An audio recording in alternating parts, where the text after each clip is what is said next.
All right, guys, it shows we're live, but I'm getting a weird look here on this, and this is for the commercial class here that we're teaching, starting here in January. I'm not 100% sure what's going on. I'm going to stop this. Well, it says it's live, so I'm kind of hopeful that that's the case. It says it is. It says that we're broadcasting. God, I hope so. But it just looks different. Sorry. So we're going to go ahead and try this and just pray that this is the case. I'm not sure what's going on, but we'll get through it. Okay. Hi, everybody. Glad you guys are here. This is the AERO Aviator commercial pilot class. Yes. Remember when you become a private pilot and you get that certification? This is a different level of certification. This is the commercial pilot certification. The instrument stuff, that's a rating. But the commercial pilot, this is a little different animal.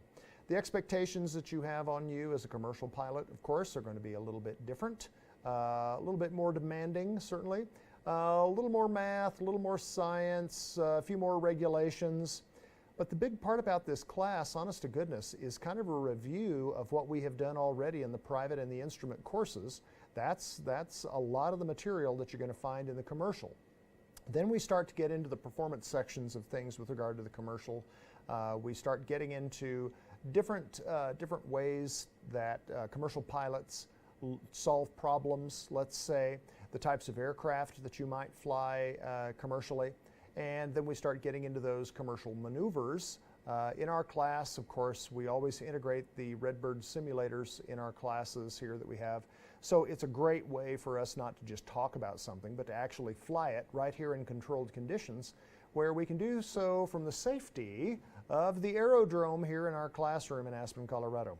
So that's what this class is all about. The second part of this also has to do with multi-engine flying. So we will do a multi-engine ground school that we have, and we'll talk about the differences between, having that one spinny thingy out there in front of the airplane as opposed to two or more. Jet engines as well. Talk about the differences in the power plants that we have, the performance, the aerodynamics, and the big part of this has to do with emergencies. Because like with most airplanes, when they're flying fine, no big deal, right? The big deal happens when the unexpected happens. But the unexpected won't happen if you expect the unexpected to happen. See what I did there? Yeah, write that down. That was good. So that's what we're going to be talking about. So what we'll do is that we're going to be using the ASA Access to Flight, which was the same materials that you guys had before on the private and the instrument integrated course that we had.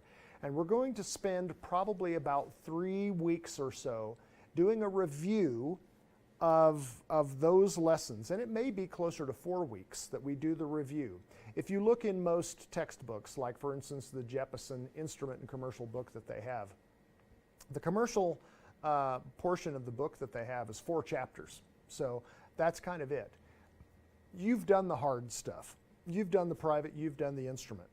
But now this kind of takes things to a little different level, if you will. So that's what we're going to be focusing on here, is a review over the next 4 weeks probably. And then we get into the commercial stuff, then we get into the multi-engine stuff. So that's kind of the way that this is going to flow. We will be using the ASA test prep books, the 2018 test prep books that we use. You will also need the Prepware license for the commercial airplane, and that's where we're going to be doing our quizzes. So you're going to need that as well. Another thing that I think would be useful, certainly in this class, would be a good electronic E6B. There are several products like that out there on the market. ASA makes a nice one. I don't want to sound like a complete ASA honk here. Jeppesen, I think, makes one. A couple different manufacturers might. But I kind of like the ASA one, and again, because the things, to me, the categories that they have are a bit more logical, and the math functions portion of it are somewhat expanded versus some of the others. So for instance, the trigonometry that we're going to be doing in this class in the commercial side of things it might be a little bit more useful on that calculator. Plus remember, that electric calculator that you have, a dedicated electronic flight E6B, you can take that with you in a test. Some of you say, oh, you know, I'm going to get the app. Let me just have the app and I'll just do it that way. Well, that's fine in class. It's fine in the airplane. Problem is, you're not going to be able to test with it. So that's the problem with that. Beyond that, those are kind of the things that we're going to have. The actual commercial textbook portion of this is something that I am still trying to find the one that I like. We've used a couple in the past for a couple of the different, the first two classes, commercial classes that we've had the last 2 years. I was just not that happy with those textbooks. So my search continues. I have kind of a fallback idea on something that I think you know, when I say I want to try, I don't want you guys to think that you're guinea pigs or anything like that in the class. But it's a book that I've used in the past. I think I kind of like it a little better than what I've seen. I will continue my search to see if that perfect commercial text is out there. But until such time, we're going to be reviewing the stuff that you guys have done already in the Access to Flight, which is the Integrated Private and Instrument course. So, with that, also, email me. You guys all have my email address. You all have my cell phone. Any kind of questions, anything that pops up, text me, email me, let me know. Remember, we operate these classes as a flipped classroom, and what that means is this. If you get new information here, when you walk in, something has gone wrong. You do the reading prior to coming in, we talk through the materials to see if there are any questions, and then we talk about the practical application of that information here. That's the design of this class. It's not a show-up class. You can't just walk in here and learn how to be a commercial pilot through osmosis. It won't happen. Requires effort, but before that it requires a commitment. You are doing something that precious few people on the planet are going through, let alone college students, let alone high school students. So the journey that you're going on here is challenging, to be sure, but you can do it. I will crawl through broken glass to get you to the finish line, but you gotta want it. You gotta work for it. You have to be prepared. The pace of this class, challenging. The material, challenging. The rewards, infinite. So, commitment, perseverance, respect, and honor, those four things are the driving force, the four core values of our program. And all four of those things will be in play, as with every class that I teach. Got it? Excellent. Okay, now let's take a peek over here, and I want to show you a couple of things first here with regard to our review. So when we look here, of course, you can look at the table of contents. In the table of contents here, you will see, and I'm not going to open this up here because it's just gets a little daunting, I think, when you see the whole thing opened up. But there are 36 chapters that we are going to review over the next 4 weeks. So yes, there's going to be some work here for it. But I want to show you a couple of other things here as well. Before I start here in chapter 1, which is airmanship, I want to take you over here to the appendix. So if you look at the appendix here and you look at appendix 1, abbreviations. I fall into this little trap here that I think a lot of people who teach do. You kind of get your head ready to go, you kind of follow your script thing, if you will, whatever, and you kind of forget certain things. And I always forget what a valuable resource the appendix is here in this book. You know that we in the aeronautics world, we live by acronym. We have acronyms for acronyms. So sometimes they're kind of easy to forget sort of what exactly they are. Well, here in this book, if you go to Appendix 1 and you go through these abbreviations, just going through the abbreviations can be a wonderful review of things that you go, oh yeah, oh I remember that. Oh yeah, I remember that. I remember that. So I think one of the first things I would like for you to do is to pull up this Appendix 1 and to go through the abbreviations. As I said, just going through the abbreviations, that exercise alone can be a great refresher. So let's start there. I want you to go through and I want you to look at every single one of these abbreviations. Okay? Then, after that, I want you to take a look at this. You have all had the finals for the private pilot and the instrument pilot. But look at this. How many of you utilized this resource when you went through the course? We relied heavily on Big Blue and Big Red, the test prep guides that kind of go along with the FAA knowledge exams, and we relied on them a lot. Well, remember, you also have, as you go back through this review, you have a review of the chapters back here, which give you the answers at the end of the chapters. This is great information to have, and because of the fact that you have already seen and you already know where the review questions are in Prepware, where they are in Big Blue and Big Red, going back through here through the review questions at the end here of the book, that can also be a tremendous resource for you purely from an additional knowledge base. And all of this stuff will come into play once we get to the actual commercial section of this. Remember, the commercial exam that you have, half of that commercial exam are the questions from the private and the instrument course, okay? That's why we're doing this review. Then we have questions that are specific to the commercial side of things. But understand that it all falls into play for you to become a certificated commercial pilot. Good so far? Excellent. Now let's take a look over here. Let's come back up here to Chapter 1, and let's take a peek. Remember, the review that we're going to do is going to be like a thunderstorm. What is that thing that always accompanies a thunderstorm? Lightning. That is correct, because without the lightning there would be no thunder, and then we would not be calling it a thunderstorm. We would just call it, I don't know, something else. So, the lightning review is on. Here we go. I want you to consider what airmanship is all about, and I want you to consider airmanship from a professional standpoint. I told you from the very beginning, your ability to maintain a higher standard of safety and proficiency all came down to the professional approach that you take to this endeavor. If you study like a professional, you will test like a professional. If you train like a professional, you will fly like a professional. You see where I'm going here?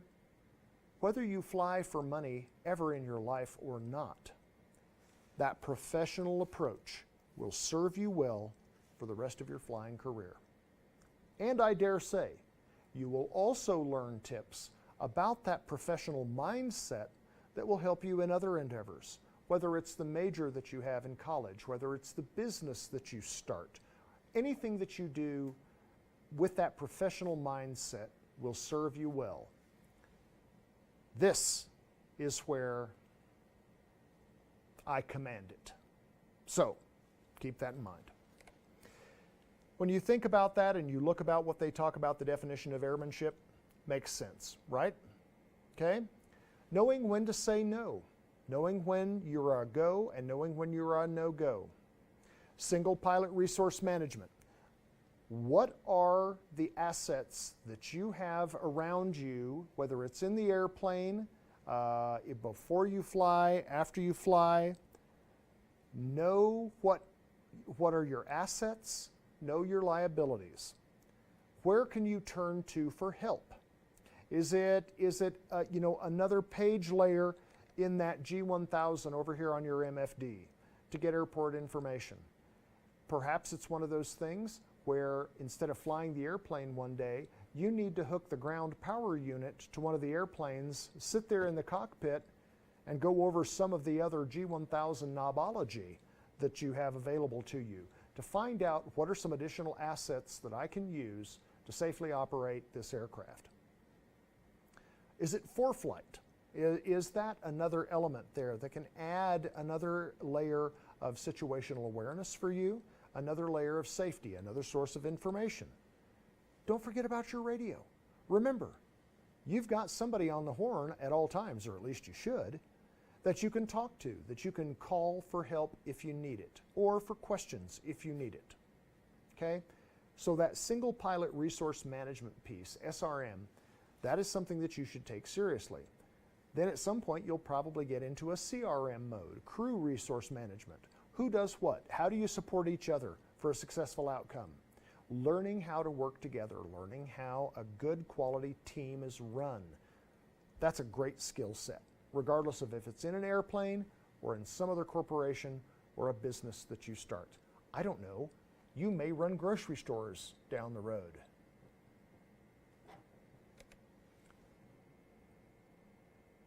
Situational awareness. I think we all kind of know what we're talking about here. It is not just an understanding of where you are, of what's happening around you. It's the understanding of where you're going, the understanding of what is 15, 30, 60 seconds in your future.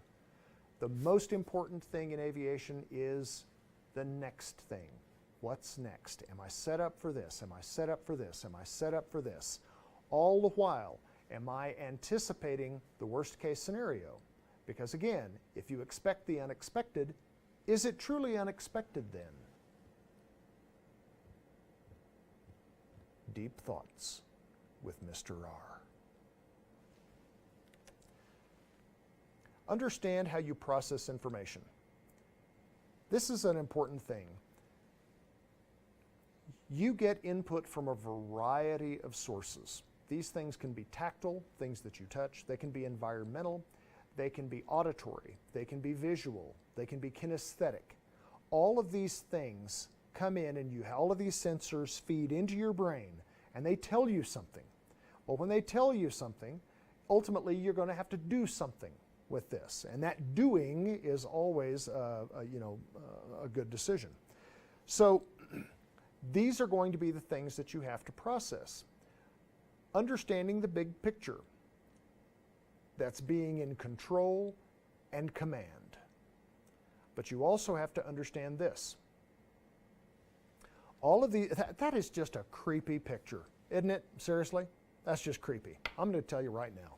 1.2, creepy. Okay? But it's a great image. Because this is that perception analysis piece that we all go through flying, especially in the instrument world. Because in the instrument world, remember, we're kind of getting conflicting signals. My rear end may be telling me one thing with regard to the position of the aircraft, but my eyes, when I look and I interpret and cross-check the information on my instruments, telling me something completely different. Remember, in the private pilot side, we teach you how to fly by the seat of your pants. In the instrument world, we teach you how to forget you even have pants. No, don't do that. Have pants. Forget the sensations in your rear end. That's what I meant. Forget the seat of your pants flying.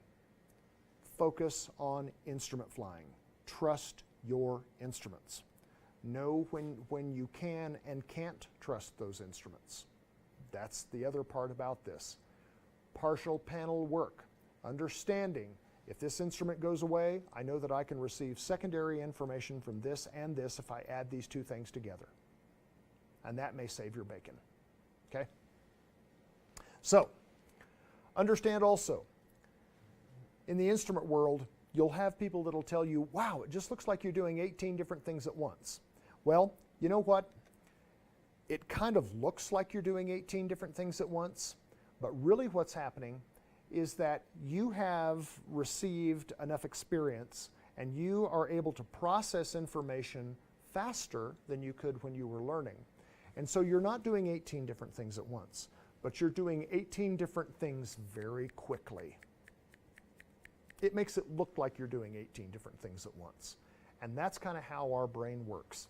We say, okay, oh yes, I can multitask. Well, you kind of can't, okay? That's not really the way that our brains work. But you can rapid task, okay? That's kind of where we are.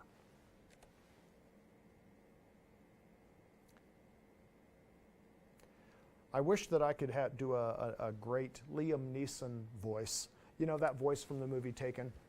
I have a particular set of skills. Skills I have accumulated over a lifetime. Skills that make me a nightmare to men like you. You see, I can't do it right, but that's kind of what I think about with a particular set of skills. When we look here at this learned set of skills when we fly, again, when you start flying, you're on sensory overload. You're doing well to do one thing at once. As you get more experience, as things become more comfortable for you, and you are able to then expand your focus, you learn to do several things in kind of rapid fire sequence. And you learn how to sequence those events. Experience will tell you what to expect as you do it, all the while remembering what's next. So that's kind of the skills that you can accrue as a pilot, which make you special. And we've known that you're special.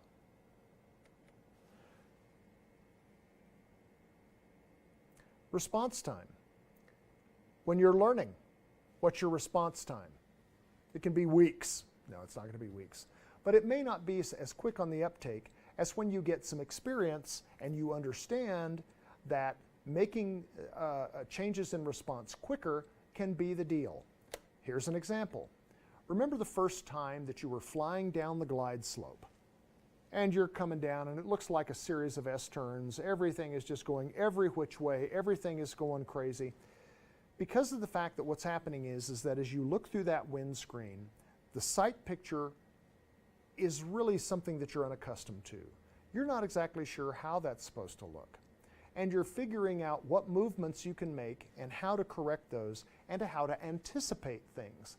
And as you begin to anticipate things quicker, you'll notice that with the stick, again, I'm flying a Diamond DA40 here. So here's your hand on the throttle, here's your hand on the stick. That as you're flying down that glide slope, you'll notice now that you're making physical responses to very small changes in your sight picture. If something gets just a little bit out of whack the way you don't like it here, you make a nice, smooth, little quick movement here. It's a series of nice little movements here where you kind of anticipate. You're sort of living in a little small box here with regard to your stick here with regard to your aileron and elevator. Because in those times when you're doing this and it looks like you're killing snakes in a bucket, things are probably not going well for you, are they? Patrick Waugh, goalie for the Colorado Avalanche, one of my son's heroes.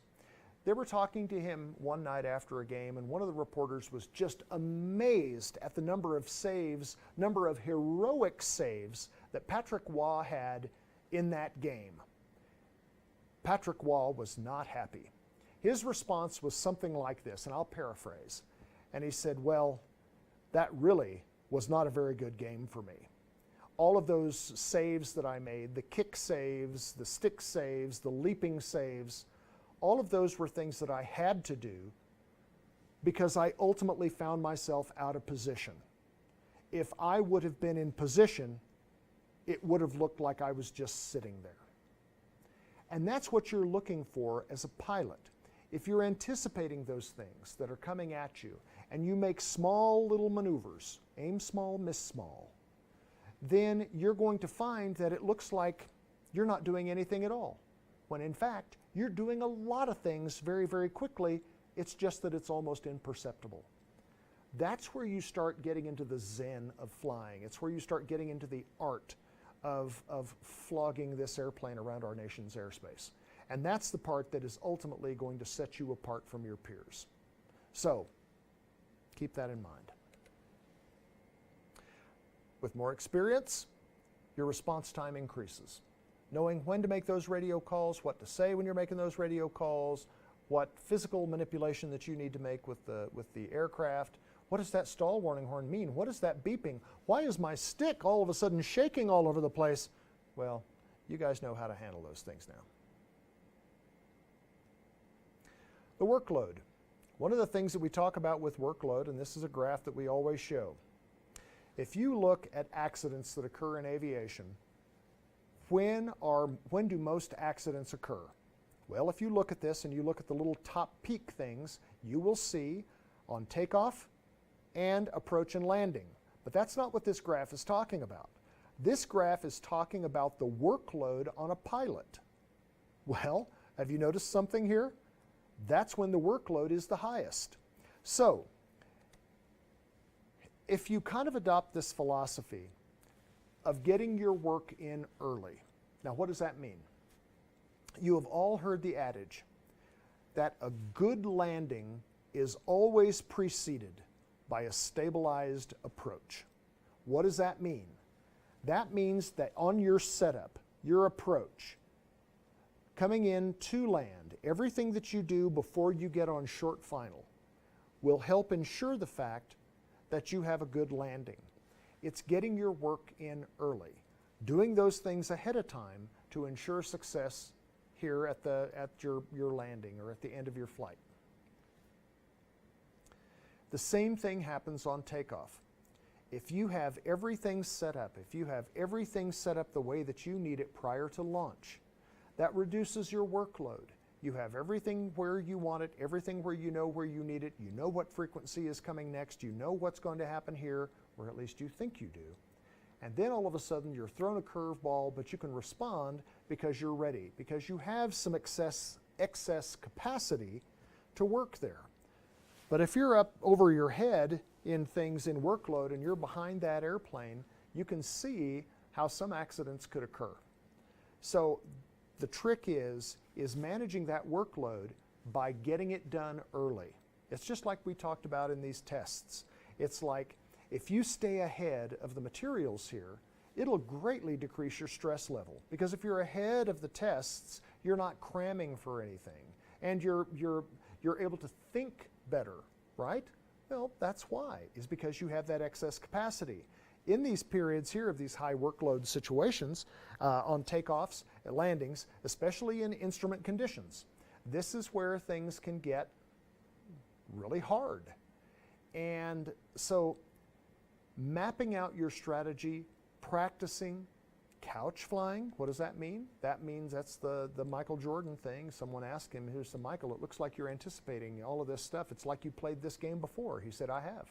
I've played this game in my head 18 times. And I have gone through the various scenarios, gone through the movements of what these guys like to do, what moves they like to throw at me, what things the other coaches like to throw at me.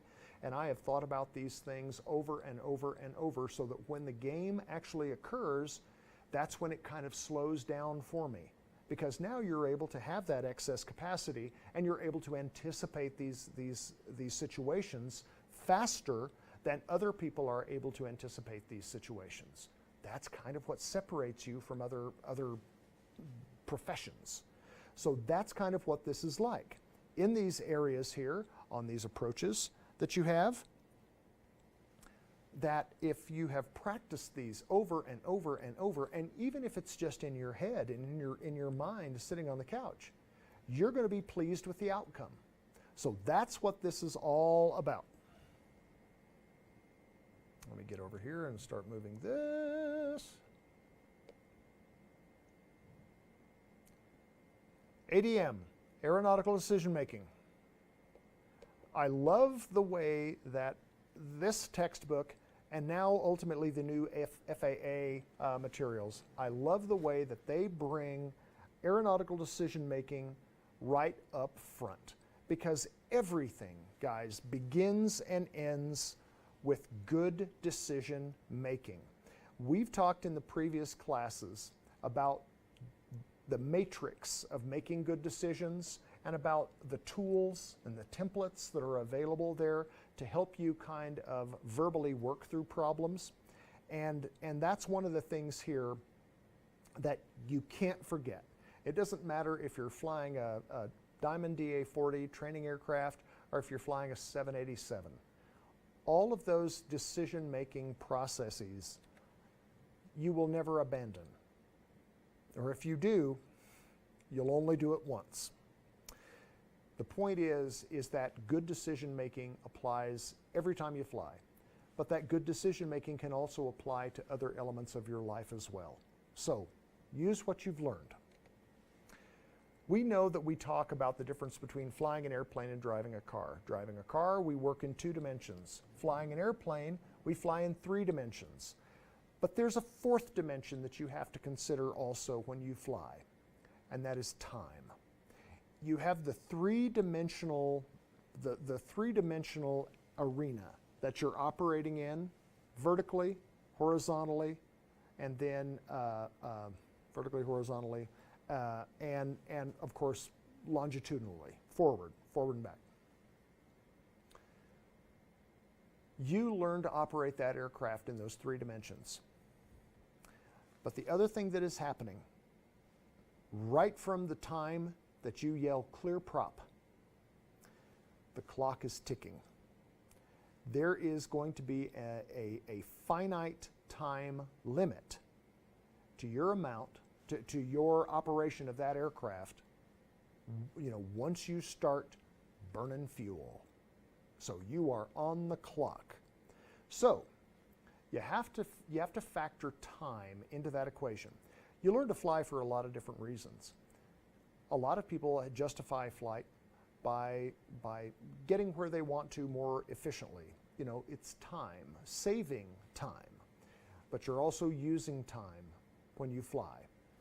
How well you use that to your advantage can also help you in becoming a better pilot. So you kind of have to understand how you use time and how time can use you. Okay? Why do we buy the car that we buy? Why do we do it? Is it the color? Is it the prestige? Is it the actual need to get from A to B? Well, if we were looking at this from a pragmatist standpoint, we'd all drive a Prius, right? But we don't. We drive different colors cars. We drive different styles of cars. We don't even drive cars. We drive trucks. Why? We have a need, or in some cases, we have a perceived need. But in most cases, the primary driver, no pun, for choosing a car is emotion. It does something for me. Oh, I like that one. Oh, I like that color. Ooh, hey, I like that feature. Ooh, whatever that's going to be. We use emotion to help us make decisions. Help us make decisions. How helpful is emotion?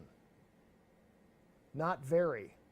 So why do we let it invade our lives with decisions, especially decisions as critical as flying an airplane? Why do we do that? Because we're human. Because we can't help it. That's kind of it. Learning how to take emotion out of the equation is a lot harder than it sounds. But the more that we're able to develop that skill, the better off we will be in a lot of aspects of our lives. Not all of them. We don't want to completely give away emotion, because that's one of the beautiful things about being human is the range of emotion that we have. But when it comes to decision making, taking those emotions out of the equation as often as we can be helpful, right? Okay. We talk about stress. We know stress is bad. Understand internal and external stressors, because you're going to need to know what those are. Know what these things are, the pitfalls that we all kind of fall into, whenever we're flying an airplane, driving a car, it doesn't matter what it is. It's that destination obsession, get there-itis. Oh, I need to get there, I need to get there, I need to get there. No, you don't. What you need to do is to be there around that table at Thanksgiving. What you need to do is to be there on Christmas morning. That's what you need to do. So in order to make that happen, you've got to start taking that emotion out of that decision making, where your go, no-go decisions, or your alternate decisions that you make, your plan B, C, D, E, or F, or more, come from a pragmatic decision-making process. Okay? Try to take emotion out of it. Scud running, that always ends well, doesn't it? I'll kind of blast through these. Personality, matters of choice. We've talked about this before. The 5 hazardous attitudes and their antidotes, review them. Formal decision-making processes. You've got a lot of different things out there. I want you to go back to your notes and I want you to look at the OODA loop. That's what we go with. The OODA loop, remember what that is. This is that part where, and I'm going to draw this up here.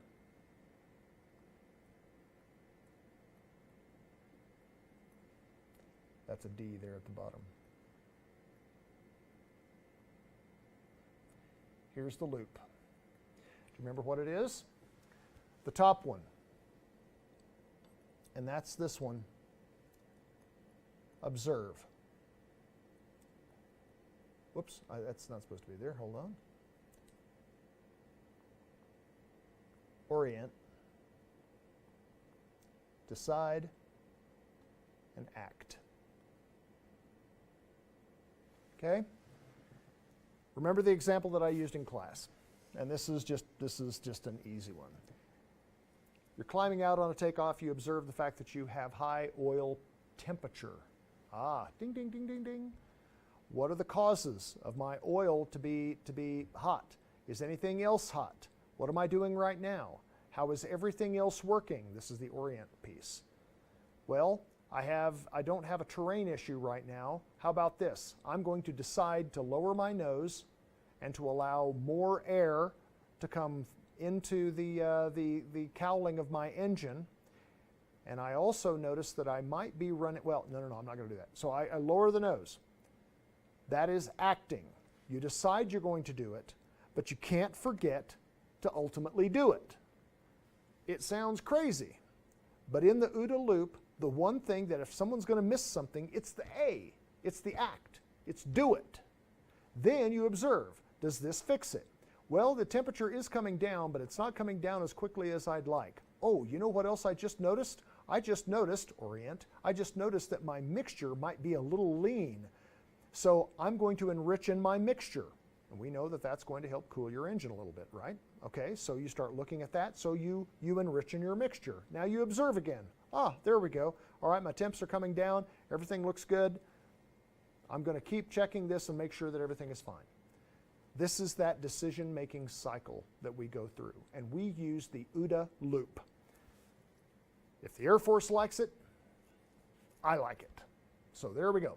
So that's kind of what we use there, in addition to what they use there in the books. Decide is another model. Action is another model. I mean, oh my God, you can just get paralysis by analysis here on all of these things. You can go through the whole Sesame Street thing. Well, what if I do this? Well, what if I do that? Well, what if I do this? Well, what if I do that? The problem with that one, in my view, is that by the time you run through all the what ifs, the decision-making process may be out of your hands because now you don't have an engine that's running anymore. So, there's a limit to the questions that you can ask yourself. Speaking of that limit, I have heard here by the old duck on the wall. Don't you love that? That's my timer. So that's the end of this first 40-minute segment. I will do other 40-minute segments to kind of go through this as well. Remember, start going through Big Blue. That's the one I want you to go through right now. Start answering those questions, all right? Go back through there and review these things. Read the primer information and then start answering those questions, all right? Good so far? Excellent. I think this is going to be a lot of fun. Okay? So, guys, thank you very much. And I am going to figure out how to shut this thing off here right now. Yes, I am. In the meantime, I will talk to you here in the next class. Again, I'm figuring out how to shut this off. Okay, here we go. And I'm stopping. Complete the